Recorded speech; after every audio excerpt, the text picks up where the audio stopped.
మిత్రమా, ఒక సమయం వస్తుంది. లోకపు కోలాహలం నిశ్శబ్దమైపోతుంది. నమ్మకున్న ధనం ఆవిరైపోతుంది.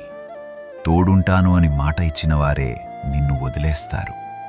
అప్పుడు జ్ఞాపకం గుండెలో ఒక తీరని వేదనగా మారుతుంది. తప్పిపోయిన కుమారుడు మొదట తన పాపాన్ని కాదు, తన తండ్రిని గుర్తు చేసుకున్నాడు. తన తండ్రి చెంత తనకు ఉన్న విలువను, ఆ ఉన్నతమైన స్థానాన్ని తలపోసుకున్నాడు. పాపం మనం ఎవరో మనల్ని మర్చిపోయేలా చేస్తుంది. కానీ కృప మన అసలు గౌరవాన్ని మళ్లీ గుర్తు చేస్తుంది.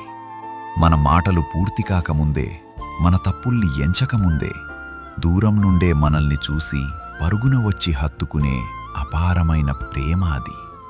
మిత్రమా, నీ పరలోకపు తండ్రి నీకోసం ఎదురుచూస్తున్నాడు. మిత్రమా, ఒక్కసారి లేచి అడుగువేయి.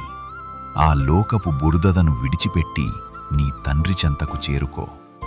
ఎందుకంటే తిరిగి వెళ్లే దారి మనం అనుకున్నంత దూరంలో లేదు.